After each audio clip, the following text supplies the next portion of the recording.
കൊല്ലം ഓയൂരിൽ രണ്ട് പിഞ്ചു കുഞ്ഞുങ്ങളുടെ കൂടി അമ്മ കൂടിയായ യുവതിയെ ഭർത്താവും ഭർത്തൃമാതാവും ചേർന്ന് പട്ടിണിക്കിട്ട് കൊലപ്പെടുത്തിയ കേസിൽ ശിക്ഷാവിധി ഇന്നാണ്. സ്ത്രീധനത്തിന്റെ പേരിലാണ് കൊലപാതകം നടത്തിയതെന്ന് കോടതി കണ്ടെത്തിയിരുന്നു. കൊല്ലം അഡീഷണൽ ജില്ലാ ജഡ്ജി എസ് സുഭാഷാണ് ശിക്ഷ വിധിക്കുക. എസ് വിനീഷ് വിവരങ്ങളുമായി. വിനീഷ്, ഒരു 2013 അല്ലേ, 26 വയസ്സുള്ളൊരു പെൺകുട്ടി, രണ്ട് കുഞ്ഞുങ്ങളുടെ അമ്മ എന്നതൊക്കെ പോട്ടെ, മരിക്കുമ്പോൾ 26 കിലോ മാത്രം ഭാരമുള്ള ശരീരം, അങ്ങനെ ഒരു ക്രൂരമായ കൊലപാതകം, ഒരുപക്ഷെ കേരളം കേട്ടുകേൾവിയില്ലാത്ത തരത്തിലുള്ളൊരു കൊലപാതകം നടത്തിയ ആ കേസിലാണ് ഇന്നിപ്പോൾ ശിക്ഷ വിധിക്കുന്നത്. കഴിഞ്ഞ ദിവസം അത് കൊലപാതകം തന്നെയാണെന്ന് കോടതി കണ്ടെത്തിയിരുന്നു, അല്ലെങ്കിൽ കുറ്റക്കാരാണെന്ന് ഈ ഭർത്താവും ഭർത്തൃമാതാവും കുറ്റക്കാരാണെന്ന് കണ്ടെത്തിയിരുന്നു. എന്തൊക്കെയാണ് ഈ കേസുമായി ബന്ധപ്പെട്ട വിവരങ്ങൾ?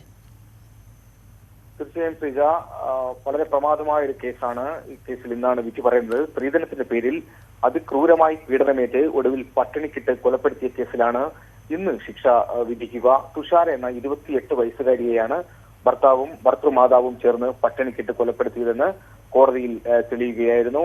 കൊല്ലം അഡീഷണൽ ജില്ലാ ജഡ്ജി എസ് സുഭാഷാണ് ഇന്ന് ശിക്ഷ വിധിക്കുക. പൂയപ്പള്ളി കരുവിള വീട്ടിൽ ലാലി, ഇവരുടെ മകനും ഒന്നാം പ്രതിയുമായ ചന്തുലാൽ എന്നിവരാണ് കുറ്റക്കാരായി കോടതി കണ്ടിരിക്കുന്നത്. 2013 തുഷാരുടെയും ചന്തുലാലിന്റെയും വിവാഹം.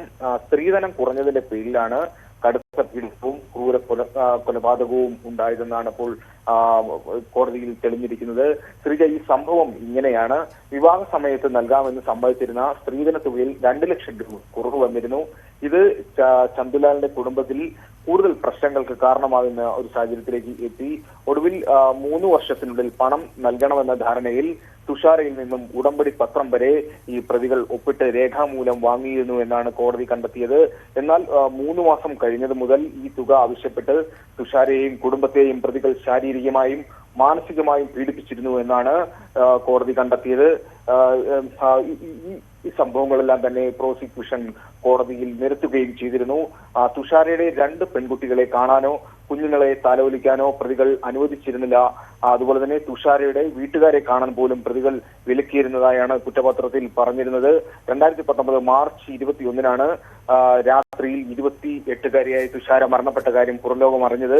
രാത്രി 1 മണിക്ക് കൊല്ലം ജില്ലാ ആശുപത്രിയിൽ എത്തിയ തുഷാരയുടെ അച്ഛനും അമ്മയും സഹോദരനും ബന്ധുക്കളും കണ്ടത് ശോഷിച്ച മൃതശരീരമായിരുന്നു. തുടർന്ന് ഇവർക്ക് ചില സംശയങ്ങൾ ഉണ്ടായിരുന്നു. അങ്ങനെ പൂയപ്പള്ളി പോലീസിൽ പരാതി നൽകുകയും ചെയ്തു. പൂയപ്പള്ളി പോലീസിന്റെ സമഗ്രമായ അന്വേഷണത്തിലാണ് ഈ ഒരു കൊലപാതകത്തിന്റെ ചുരുളഴിയുന്നത്. ശ്രീജ, മൃതശരീരത്തിന്റെ ഭാരം വെറും 21 കിലോഗ്രാം മാത്രമായിരുന്നു. ഭക്ഷണ വസ്തുവിന്റെ അംശം ഇല്ലായിരുന്നു എന്ന് പോസ്റ്റ്മോർട്ടം റിപ്പോർട്ടിൽ തന്നെ പറഞ്ഞിരുന്നു. ഇത് കേസിനെ കൂടുതൽ ബലമായി മാറുകയും ചെയ്തു.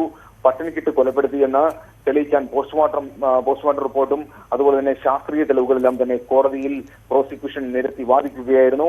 പ്രതികൾ IPC 302, 304B, 344, 34 വകുപ്പുകൾ പ്രകാരമാണ് കുറ്റക്കാരെന്ന് കോടതി കഴിഞ്ഞ ദിവസം കണ്ടെത്തിയത്. ഇവരുടെ ശിക്ഷയാണ് ഇന്ന് വിധിക്കുക. ഡിവൈഎസ്പിമാരായ ദിനരാജ്, നാസറുദ്ദീൻ എന്നിവരായിരുന്നു അന്വേഷണം നടത്തി കുറ്റപത്രം സമർപ്പിച്ചിരുന്നത്. പ്രോസിക്യൂഷന് വേണ്ടി അഡ്വക്കേറ്റ് KB മഹേന്ദ്രനാണ് ഹാജരായതും. ശ്രീജ, വിനീഷാണ് വിവരങ്ങൾ നൽകിയത്. കേരളം ഇതുവരെ കേട്ടിട്ടില്ലാത്ത തരം ഒരു ക്രൂരതയായിരുന്നു കൊല്ലം ഓയൂരിൽ അന്ന് നടന്നത്. 2013 ആണ് തുഷാരയും ചന്തുലാലും വിവാഹിതരാവുന്ന 5.5 വർഷത്തിന് ശേഷമാണ് തുഷാര മരിക്കുന്നത്. മരിക്കുമ്പോൾ തുഷാരയുടെ ഭാരം 28 വയസ്സുള്ളൊരു സ്ത്രീയുടെ ഭാരം, 2 കുഞ്ഞുങ്ങളുടെ അമ്മയായ 28 വയസ്സുള്ളൊരു സ്ത്രീയുടെ ഭാരം 21 കിലോ ആയിരുന്നു.